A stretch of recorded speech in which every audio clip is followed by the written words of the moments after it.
Hello everyone. अब हम paper 3010 का एक इम्पॉर्टेंट टॉपिक को पढ़ने जा रहे हैं जो कि है fluid mosaic models. Fluid mosaic model एक बहुत ही इम्पॉर्टेंट टॉपिक है, तो चलिए इसको हम लोग समझते हैं इजी वे में और इसको एग्ज़ाम में आराम से लिख सकते हैं। ठीक है। फ्लूइड मोज़ाइक मॉडल सबसे पहले एस.जे. सिंगर और गार्थ एल निकल्सन ने दिया था। वो कब दिया था? 1972 में। ठीक है। ये मॉडल एक्सप्लेन करता है प्लाज्मा मेम्ब्रेन का स्ट्रक्चर एनिमल सेल का, जो मतलब एक मोज़ाइक कंपोनेंट में दिखता है, जिसमें कि फॉस्फोलिपिड्स, प्रोटीन्स, कोलेस्ट्रॉल और कार्बोहाइड्रेट्स कुछ अमाउंट में प्रेजेंट होते हैं। ठीक है। नेक्स्ट इसके स्ट्रक्चर के बारे में समझते हैं। तो फ्लूइड, ये इसका नाम ही है लिखा हुआ फ्लूइड मोज़ाइक मॉडल। ठीक है।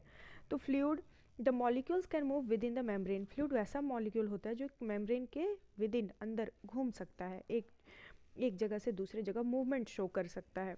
मोज़ाइक का मतलब होता है अदर मॉलिक्यूल्स जैसे कि प्रोटीन्स हो गए, वो उसके लेयर में एम्बेडेड होते हैं। ठीक है। मतलब वो स्ट्रक होते हैं या फिर स्ट्रक्चर फॉर्म में वहाँ पे अरेंज्ड होते हैं।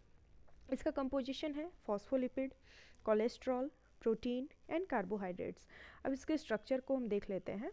तो देखिए, फॉस्फोलिपिड का स्ट्रक्चर कैसा बना हुआ है, हेड और टेल लाइक स्ट्रक्चर है। यहाँ पे चैनल प्रोटीन बना हुआ है, कैरियर प्रोटीन बना हुआ है, ग्लाइकोप्रोटीन्स बना हुआ है, कोलेस्ट्रॉल का स्ट्रक्चर दिखाया गया है। और भी आप देख सकते हैं स्ट्रक्चर में इंटीग्रल प्रोटीन का एक स्ट्रक्चर दिखाया गया है, पेरिफेरल प्रोटीन का स्ट्रक्चर को दिखाया गया है। आप और भी परफेक्ट डायग्राम गूगल से देख सकते हैं, पर ये बेसिक डायग्राम है जो इम्पॉर्टेंट है। यहाँ पे फॉस्फेट हेड है जो कि पोलर होता है, और फैटी एसिड का टेल होता है जो कि नॉन पोलर होता है। ठीक है। अब यहाँ हम लोग समझ लिए इसके बेसिक कंपोजिशन के बारे में। अब कंपोजिशन को डिस्क्राइब करते हैं। तो देखिए, फॉस्फोलिपिड का स्ट्रक्चर ये एक्सटर्नल इन्वायरमेंट से ये मिल रहा है, और ये यहाँ पे इंटरविंड है, मतलब अंदर की तरफ है, इंटरनल इन्वायरमेंट की तरफ है। ठीक है। यहाँ पे हाइड्रोफिलिक वाटर लविंग, हाइड्रोफिलिक का मतलब ही होता है वाटर लविंग, मतलब हेड है जो इसका वाटर लविंग है। ठीक है। और टेल है वो हाइड्रोफोबिक है, मतलब वो वाटर हेटिंग, वाटर को पसंद नहीं करता है। फॉस्फोलिपिड एक लिपिड का लेयर होता है, जिसमें कि आप देख सकते हैं कि वो ग्लिसरॉल से बना होता है, 2 फैटी एसिड लेयर से बना होता है, और phosphate linked head group present होता है। ये एम्फीपैथिक मॉलिक्यूल है। एम्फीपैथिक मतलब 50% हाइड्रोफोबिक हो सकता है और 50% हाइड्रोफिलिक हो सकता है। ठीक है। तो इसीलिए इसको फॉस्फोलिपिड को पैथिक मॉलिक्यूल भी कहा जाता है। अब हम प्रोटीन देखते हैं, या इसमें 2 टाइप के प्रोटीन प्रेजेंट होते हैं। पहला है इंटीग्रल प्रोटीन, जो कि सेल सरफेस के अंदर ब्यूरिड होता है, मतलब जा कर के अंदर की तरफ धंसा हुआ होता है। और पेरिफेरल प्रोटीन जो कि उसके सरफेस पे प्रेजेंट होता है। तो अगर हम बात करें कि इंटीग्रल प्रोटीन कितना है, तो इंटीग्रल प्रोटीन 70% है और पेरिफेरल प्रोटीन 30% प्रेजेंट होता है। ठीक है। अब हम देखते हैं कार्बोहाइड्रेट्स भी इसका ही कंपोजिशन है। ये थर्ड मेजर पार्ट होता है सेल मेम्ब्रेन के लिए, और सेल प्रोटेक्शन में हेल्प करता है, इन सॉल्यूशन में हेल्प करता है। इसका और भी बहुत सारा काम होता है, जैसे अदर मॉलिक्यूल्स के साथ जाकर रिसेप्टर पे जाकर के बाइंड करता है और दूसरे मॉलिक्यूल के साथ बाइंड करता है। एक सेल का अटैचमेंट दूसरे सेल से शो करता है। ठीक है। और ये प्रोटीन से अटैच होता है मेम्ब्रेन लेयर के आउटसाइड में जाकर के। ठीक है। तो ये हो गया कार्बोहाइड्रेट के बारे में। और भी क्या कंपोजिशन इसका, तो है कोलेस्ट्रॉल। कोलेस्ट्रॉल एक बहुत ही एसेंशियल लिपिड कंस्टिट्यूएंट है सेल मेम्ब्रेन का। कोलेस्ट्रॉल प्रिकर्सर जो कि स्टेरॉयड हार्मोन है किसका, तो बिल एसिड का। ठीक है। बाइल एसिड का, सॉरी, बिल नहीं, बाइल एसिड।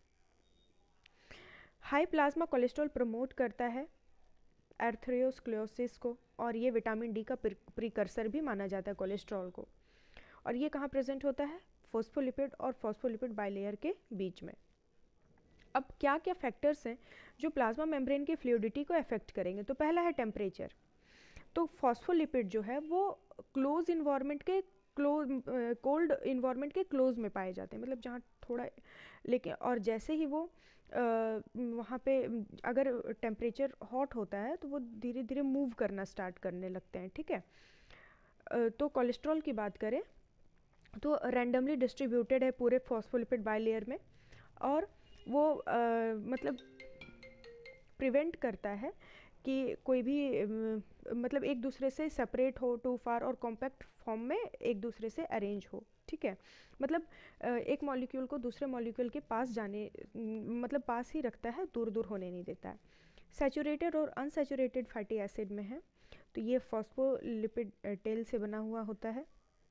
की पॉइंट क्या क्या है फ्लूइड मोज़ाइक मॉडल के, तो हम समझते हैं। तो प्लाज्मा मेम्ब्रेन, इसमें ये एम्फीफिलिक है, फॉस्फोलिपिड मॉलिक्यूल्स प्रेजेंट होता है, इंटीग्रल प्रोटीन होता है, integrated completely into membrane. Carbohydrate find होता है, मतलब प्रेजेंट होता है, जो कि एक्सटर्नल सरफेस पे प्रेजेंट होगा और वो प्रोटीन्स और लिपिड से जा करके बाइंड करते हैं। ठीक है, ये की पॉइंट्स थे फ्लूइड मोज़ाइक मॉडल के। इसके फंक्शन की बात करें तो ये प्रोटेक्टिव होता है, outermost boundary of the cell है तो ये प्रोटेक्टिव है। डाइजेस्टिव फंक्शन भी है इसका, जैसे ये फूड को टेक लेता है और एक्सक्रीट करता है वेस्ट प्रोडक्ट को। सेलेक्टिव भी है, मतलब ये परमिएबिलिटी भी प्रोवाइड करता है ताकि कोई भी मॉलिक्यूल सेल मेम्ब्रेन के अक्रॉस ट्रांसपोर्ट हो सके। सेल एडेशन मॉलिक्यूल है तो ये प्लाज्मा मेम्ब्रेन में प्रेजेंट होता है, जो कि एक इम्पॉर्टेंट रोल प्ले करता है इन्फ्लामेशन में। ठीक है। जंक्शन, तो ये हेल्प करता है इन्फॉर्मेशन को वेरियस टाइप ऑफ जंक्शन तक पहुंचाने में, और वो साइटोस्केलेटन एलिमेंट्स के साथ ये फंक्शन मिलकर परफॉर्म करता है।